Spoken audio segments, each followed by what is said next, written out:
Chapter 8. The Media Leak. John was enjoying a rare moment of peace in the C7 dorm kitchen. The other members had scattered to their activities, dance practices, studio sessions, or, in James's case, another suspicious educational consultation with Muse. With the dorm blissfully quiet, John had seized the opportunity to experiment with a new recipe designed to impress Saul, the stubbornly unsmiling food critic who had somehow become the focus of his romantic aspirations. He was amid a delicate plating technique, carefully positioning microgreens with surgical tweezers, when the dorm's front door burst with such violence that he jumped, sending the tweezers and their precious cargo flying across the counter. Julian sprinted into the kitchen, with the frantic energy of someone being pursued by actual wolves. His eyes were wild, his perfect hair askew as he waved his phone like it contained state secrets. "Emergency?" he shrieked at a decibel level reserved for natural disasters. Code red. Defcon 1. Mayday Mayday red alert SOS. John closed his eyes briefly, mourning his ruined plating and the shattered piece. What happened? Did Manager Kando find your secret stash of energy drinks? I told you, hiding them in the practice room speakers was a terrible idea. Worse.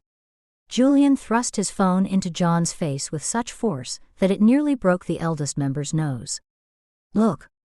John squinted at the screen, which displayed a blurry image captured as a screenshot multiple times, reducing it to something resembling an impressionist painting composed of pixels. After a moment, he could make out two figures walking hand in hand through what looked like a park. One appeared to be a petite woman wearing a colorful outfit, while the other was a man who seemed vaguely familiar. Who am I looking at? John asked, still struggling to make sense of the grainy image. It's James. Julian wailed, hopping from one foot to the other in agitation. With Muse. On Twitter. John plucked the phone from Julian's hand to examine the image more carefully. Are you sure? This could be any slim Korean man with black hair. The quality is terrible. Read the comments. Julian insisted, continuing his anxious dance. Legion is already analyzing his jawline, ear shape, and walking stride. They're 89% sure it's him. John scrolled to the comments section, where C7's dedicated fans conducted terrifyingly forensic analyses of the blurry figure's physical shapes. Oh, John said faintly, reality setting in. That's not good. Not good? Julian's voice ascended to a pitch that threatened to shatter glassware. It's catastrophic. Apocalyptic. The end of C7, as we know it. Calm down, John instructed, though his heart rate had accelerated considerably. Let's think this through. Have you contacted James? I tried. He's not answering. Probably too busy holding hands with Muse and destroying our careers. Julian collapsed dramatically onto a kitchen stool, then immediately bounced back up, unable to remain still during a crisis. John scrolled through the post again, noting the caption. C7's James spotted at Yeouido Park with mystery woman. Dating rumors confirmed? #Crown7 #James dating #C7 romance. The post is only from an hour ago, John observed. Maybe we can contain this before. The dorm door burst open again, admitting Roman and Silas, both looking disheveled. Have you seen? Roman began. We know, John confirmed grimly. Julian has already reached maximum panic level. I called Manager Kando, Silas reported. His face was even more expressionless than usual, paradoxically conveying an extreme level of stress. He's on his way with Director Blake. A collective intake of breath swept through the kitchen.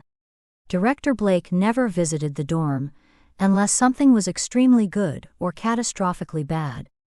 Given the circumstances, they could rule out the former. Did anyone warn James? Roman asked, adjusting his glasses nervously. I texted him 17 times, And called 23 times in the last 9 minutes, Julian reported. No response. Wait, John said, peering closer at the blurry image. Something's not right. Look at what he's wearing. The others crowded around, squinting at the pixelated figure. A cardigan? Silas noted with confusion. James doesn't own cardigans. He says they make him look like someone's accountant uncle. True, John nodded, realization dawning. That's not James. It is Evan. A beat of silence followed this revelation, broken only by the soft whir of the refrigerator. Oh my God, it's worse. Julian wailed, resuming his panic dance with renewed vigor. It's the twin deception scandal. This is next-level disaster. How is this worse? Roman asked, puzzled. If it's Evan, not James, then technically no C7 members are involved. Because, John explained patiently, fans think it's James. Which means either we admit it's his identical twin, revealing the whole twin switching situation that's been happening, or James takes the fall for dating Muse, which doesn't solve anything since he is interested in her, just not currently holding hands with her in that photo. It's a quantum dating scandal, Silas observed darkly. Simultaneously involving and not involving James, until we collapse the waveform through observation. Before anyone could appreciate this unusually poetic assessment from their most taciturn member, the dorm's security system announced the arrival of Manager Kando and Director Blake. The 4 present members exchanged panicked glances, silently communicating the same thought: we're doomed. The door opened to reveal Manager Kando, whose hair either had been recently electrocuted or had been frantically running his hands through it for the past hour. Behind him stood Director Blake, as impeccably composed as always, his expression revealing nothing despite the crisis. Where is James? Manager Kando demanded without greeting, his voice tightly controlled yet still tinged with hysteria. Unknown, Silas reported. Unresponsive to communication attempts. And we have reason to believe, John added carefully, that the person in the photo might be Evan. Manager Kando's left eye developed a concerning twitch. Evan. The twin? The kindergarten teacher, who is not supposed to be publicly linked to any C7 members, due to privacy protocols we established 5 years ago? That would be the one, yes, Roman confirmed unnecessarily. Director Blake, who had remained silent during this exchange, finally spoke. The company's PR team is monitoring the situation. The post has been shared 1,000 times in the past 40 minutes. C7's official fan cafe is experiencing unprecedented traffic levels. The hashtag #C7romance is trending nationally. The assessment made the situation feel even more dire. I've called an emergency meeting, Director Blake continued calmly. All members must be present. It will be held for 1 hour in Conference Room B, company headquarters. But we can't find James, Julian reminded him, still bouncing anxiously. Or Jake. Or Vic. They're all out. Director Blake's gaze could have frozen lava. Find them. With that simple command, he turned and left. Manager Kando slumped into the nearest chair. He looked like a man contemplating a career change to something less stressful, like bomb disposal or tightrope walking over active volcanoes. This is fine, he muttered to himself. Everything is fine. Just a minor twin-related identity scandal during our carefully organized break, designed to avoid exactly this type of situation. Perfectly fine. Should we split up to find the others? Roman suggested practically. Before Manager Kando could respond, his phone buzzed. As he read the message, the expression that crossed his face suggested either catastrophic news or imminent bodily dysfunction. Director Blake has informed me, he said faintly, that in the 5 minutes since we arrived, 3 different entertainment news sites have picked up the story. Dispatch is sending a photographer to the dorm. And, he added, looking like he might faint, Starlight Entertainment CEO just texted Director Blake, asking if the rumors about C7 Feet abandoning their signature single status are true. Starlight CEO has Director Blake's number? Silas asked, focusing on the least relevant part of this information. They play golf, Manager Kando replied absently. Not important right now. What is important is that this is a 5-alarm catastrophe, and none of you seems appropriately terrified. This uncharacteristic outburst from their composed manager shocked the members into action. Within seconds, they were formulating a military precision search plan for their missing bandmates. I'll check the dance studios, Julian volunteered. Jake might be there stalking Tina again, observing contemporary technique. I'll try the music production suites, Silas offered. Vic sometimes hides there when arranging his flowers, metaphor things. I'll contact Evan directly, John decided. If he's with Muse, he might know where James is. And I'll compile all available information on the social media spread and prepare a preliminary analysis of potential response strategies, Roman added, already typing on his tablet. Manager Kando looked at them with gratitude. Thank you. I'll coordinate with PR and meet you at headquarters. And remember, absolute discretion. No one mentions dating, relationships, or fruit to anyone. Understood? 4 heads nodded solemnly, the fruit reference causing a brief but quickly suppressed flash of collective trauma. As the search teams deployed across Seoul, the media firestorm grew alarmingly. Fans with image processing skills that would impress government intelligence agencies had enhanced, analyzed, and dissected the original blurry photo. Close-up comparisons of ear shapes, walking strides, and hand positions spread across social media platforms, accompanied by increasingly elaborate theories about C7's dating lives. Meanwhile, James remained blissfully unaware of the chaos erupting around him. Tucked away in a small private dance studio on the outskirts of Seoul, he was focused entirely on perfecting a contemporary dance sequence he planned to show Muse during their next scheduled lesson. His phone lay forgotten in his bag, airplane mode activated to prevent interruptions during his practice session. When Jake finally tracked him down, bribing 3 studio receptionists and following a trail of admiring dance students who had noticed that talented guy who moves like water, James was surprised to find his younger bandmate looking like he'd run a marathon in a formal business suit. "What happened to you?" James asked, pausing mid-routine. Jake bent over, hands on knees, catching his breath. "Emergency, meeting, photos, dating scandal?" "Director Blake, 1 hour." James stared at him in confusion. "Are you having a stroke? Should I call an ambulance?" Finally recovering enough oxygen to form a complete sentence, Jake straightened up. "A photo of you holding hands with Muse in Yeouido Park is circulating online. It's gone viral. Director Blake has called an emergency meeting at headquarters. Everyone's looking for you." "But I haven't been to Yeouido Park with Muse," James replied, his confusion growing. "We've been carefully avoiding public places to prevent this scenario." Realization dawned on both their faces simultaneously. "Evan," they said in unison. James scrambled for his phone, his stomach dropping as he deactivated airplane mode and watched notifications flooding his screen. 17 missed calls from Julian alone, 23 text messages in all caps that grew increasingly frantic and incoherent, multiple warnings from their security team, and 1 ominously brief message from Director Blake. "Conference room B, 1 hour. No excuses."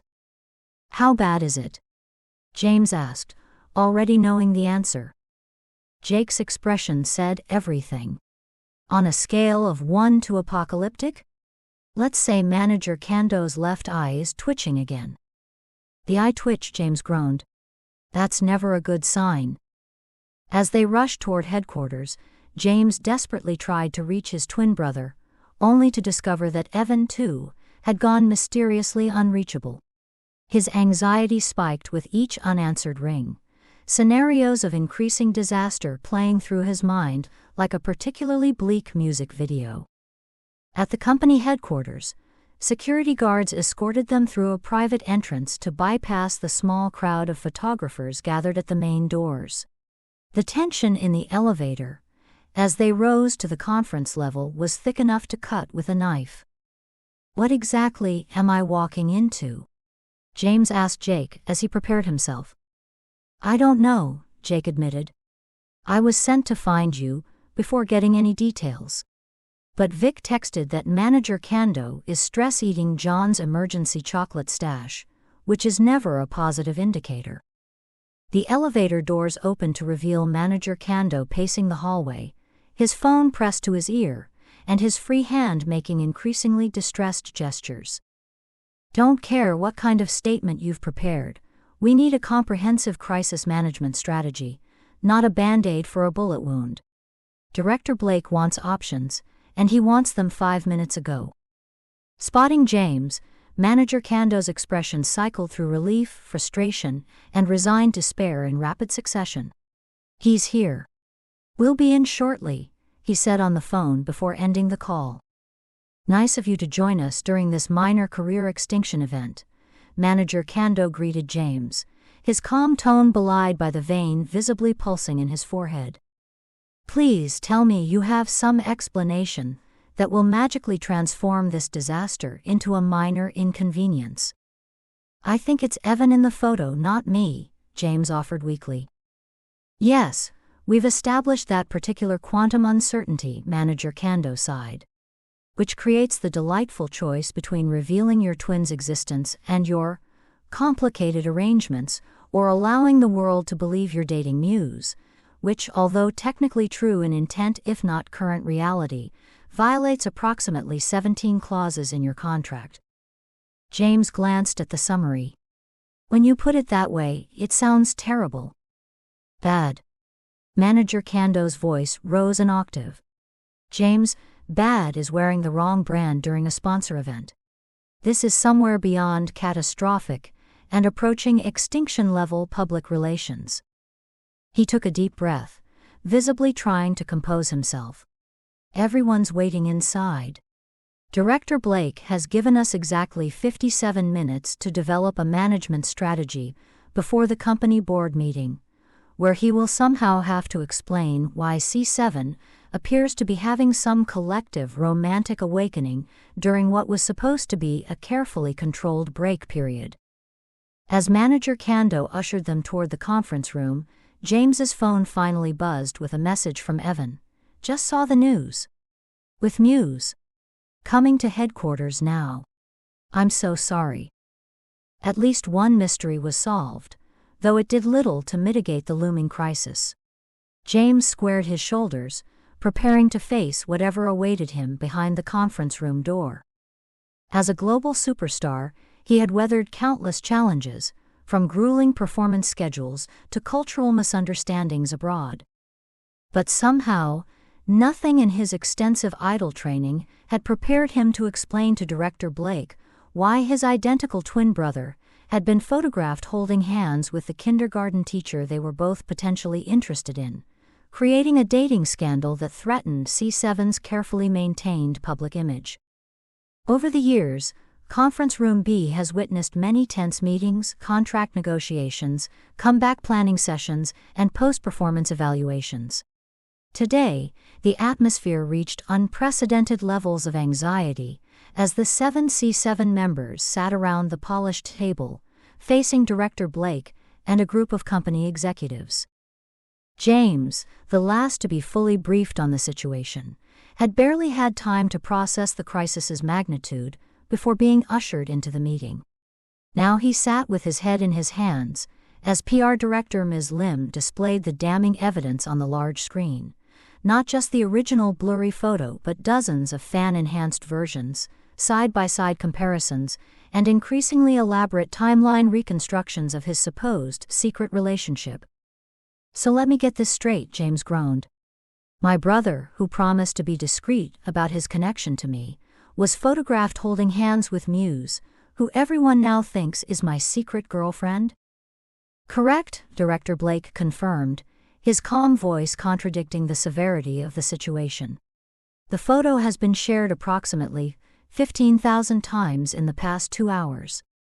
Entertainment news sites have published speculative articles with C7's James in secret relationship? Variations as headlines. Our PR team has received hundreds of press inquiries, and your fan sites are currently experiencing what can only be described as emotional meltdowns. In my defense, James began weakly, that's not me in the photo.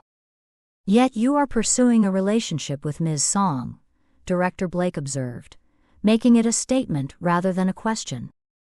James's silence was confirmation enough. And you're not the only one, Director Blake continued, his gaze sweeping around the table. Based on security reports, social media monitoring, and Manager Kando's increasingly concerning text messages at 3 a.m, it appears that all 7 of you have engaged in extracurricular social activities during your break. The members exchanged guilty glances, none willing to deny the accusation. I want to be clear, Director Blake said, leaning forward slightly. The dating ban was officially lifted for members over 25 last year. You are all adults with the legal right to pursue personal relationships. A brief flicker of hope passed through the room, immediately extinguished by his following words. But, he continued, such pursuits were expected to be conducted with absolute discretion and in consultation with the company to ensure appropriate media management. Instead we have, he consulted a tablet, dance studio encounters, museum meetups, cooking class partnerships, midnight studio sessions, fashion show associations, park rendezvous, and kindergarten infiltration. Each item on this list caused each member to sink lower in their chair. Director Blake concluded, the question now is how do we manage this situation to minimize damage to C7's brand and the company's market position? The PR director, a formidable woman named Ms. Lim, stepped forward with a presentation remote. We've prepared several potential response strategies, she announced, clicking to display a slide titled Crisis Management, Operation C7 Romance Containment. James cringed at seeing their private joke about their dating pact formalized in a corporate presentation, making the situation even more surreal. Option 1, Ms. Park continued, denial. We state that the photographed individual is not James, but someone with a similar appearance. We neither confirm nor deny the existence of a twin brother, citing privacy concerns. That seems dishonest, John commented cautiously. Especially since Evan is a person with a career who could be affected by this. Option 2, Ms. Park continued as if John had not spoken, acknowledgement with minimization. We confirm that James has a twin brother who was photographed, emphasize that no C7 members were involved, and request privacy for non-celebrity family members.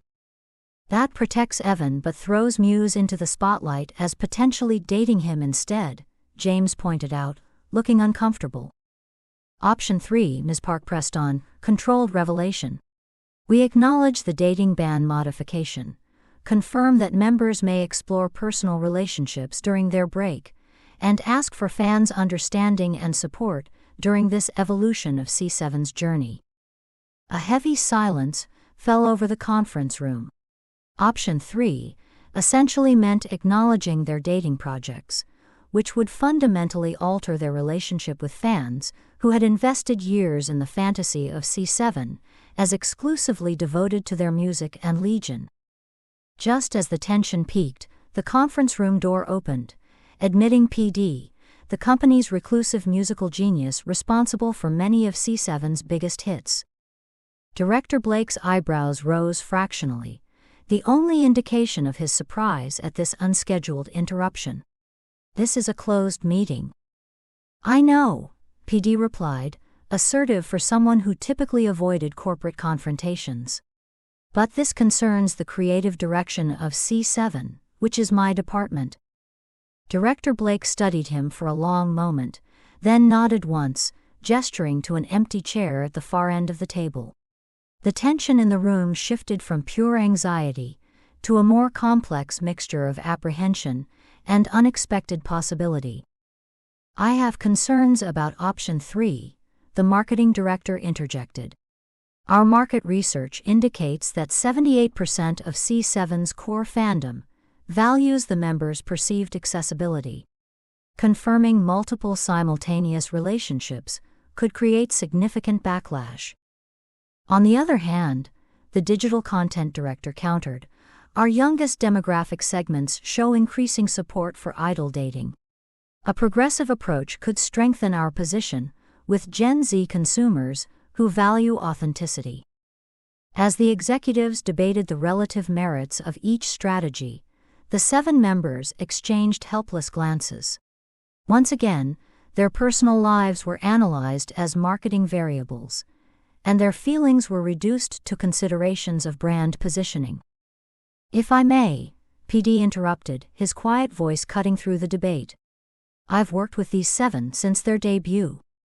I've watched them sacrifice sleep, health, personal development, and any aspect of normal young adult experiences to build C7 into what it is today." He paused, gathering his thoughts as all eyes turned to him in surprise. The music industry talks about artist development, but often stunts personal growth in favor of marketable personas. "We demand technical perfection, while discouraging life experiences that create emotional depth." The executives shifted uncomfortably at this unusually philosophical assessment from their production-focused colleague. He finally looked up, meeting Director Blake's gaze directly. "If we want C7 to remain relevant as artists, and not just become nostalgic entertainment products, we need to allow them to grow as people.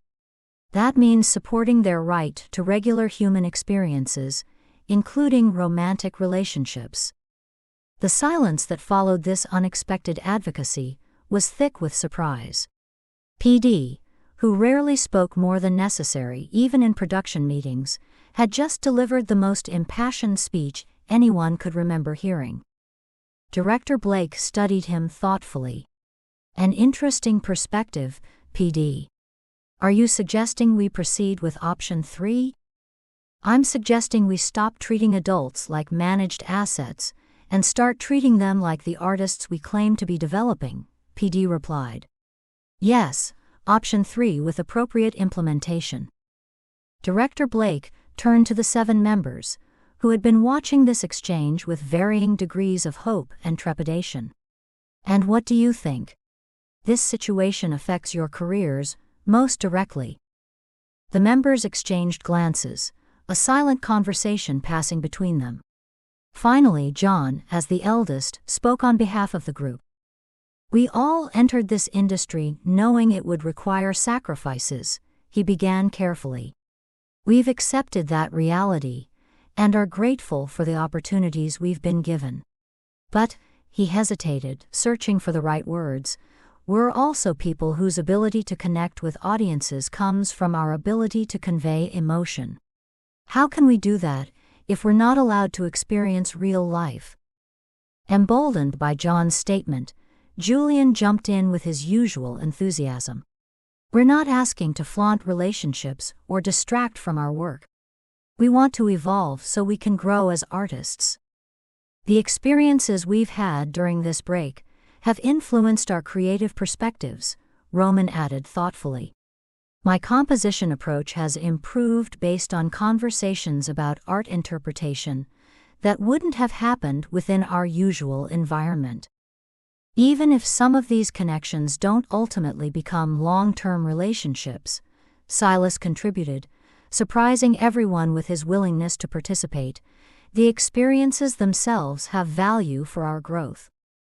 "We're willing to be thoughtful about public presentation," James assured, thinking Muse had suddenly thrust into the spotlight. "We understand there are legitimate concerns about privacy and fan reactions. But we can't grow if we're kept in a perpetual state of manufactured innocence," Jake pointed out quietly. "The heart observes no company protocols," Vic concluded cryptically, summarizing their collective sentiment. Director Blake listened to each member with attention, his expression revealing nothing of his thoughts. When they finished, he turned to the executives. "Prepare Option 3 implementation," he instructed, causing a wave of surprised murmurs. "Media strategy, with appropriate privacy safeguards. We'll position this as C7's natural evolution, as artists and individuals." He turned back to the members. "It means we won't actively deny or hide your personal growth, provided you maintain professional focus and appropriate discretion." 7 stunned faces stared back at him, hardly daring to believe what they were hearing. Director Blake continued, his tone turning serious. "There is the immediate issue of the photograph to address. James, this directly concerns you, your brother, and Ms. Song. What is your preference?" James carefully considered, acutely aware that his decision would affect not just himself, but also Evan and Muse. "I need to discuss this with both of them," he said finally. "This affects their privacy and reputations too. I can't make that decision unilaterally." Director Blake nodded, satisfied with this answer. "You have until tomorrow morning. After that, we must issue a statement regardless. The longer we remain silent, the more speculation grows." The meeting concluded with executives filing out, with their usual speed, while PD slipped away quietly, avoiding eye contact, as if embarrassed by his unexpected advocacy. When only C7 and manager Kando remained in the conference room, 7 idols sat in stunned silence, processing the unexpected outcome. "Did that just happen?" Julian finally asked, voice hushed with disbelief. "Did we get official permission to date?" "More like acknowledgement of reality," manager Kando corrected, looking both relieved and concerned. "And it comes with significant responsibilities. You'll need to be thoughtful about how you conduct yourselves. The moment this becomes public, everything changes," Roman pointed out soberly. "Fan interactions, public appearances, and social media engagement will take on new dimensions." "Some Legion will be supportive, others devastated," Jake acknowledged. "We need to be prepared for both reactions." James's mind was already elsewhere, as the members discussed the implications of this significant shift in their professional boundaries. He needed to contact Evan and Muse immediately. Whatever statement the company released would directly impact them, especially Muse, who had never signed up for public scrutiny. Excusing himself, James stepped into the hallway to make the necessary calls, first Evan, then Muse. The conversations would be difficult, requiring honesty about the public situation and his private feelings. The twin switching complications had begun as an amusing workaround, but had evolved into something potentially harmful. Muse deserved to know exactly who she was dealing with, not just which twin was which. As he dialed Evan's number, James reflected that Director Blake's unexpected decision aligned perfectly with the purpose of their break, growth beyond the carefully maintained image they had presented for years. The dating project, which had begun as a semi-serious challenge among friends, had catalyzed personal development for all of them. Evan answered on the first ring, his voice tight and concerned. "Please tell me you have a plan to fix this disaster." "I need to talk to you and Muse," James replied, bypassing reassurances he could not honestly offer. "Together, preferably. This affects all of us, and we need to make decisions as a group." "Muse is still here," Evan said, relief evident. "She's been stress baking for the past hour. We currently have 4 dozen cookies, and what appears to be the beginnings of a 3-tier cake." Despite the seriousness of the situation, James smiled at this characteristically Muse response to the crisis. "I'll be there in 30 minutes. And Evan, we need to be completely honest with her about everything." The silence on the other end spoke volumes. "Everything?" Evan finally asked, the single word heavy with implication. "Everything," James confirmed. No more twin switches, no more confusion. Just the truth, however complicated that might be. Okay, Evan agreed softly. I think that's overdue anyway.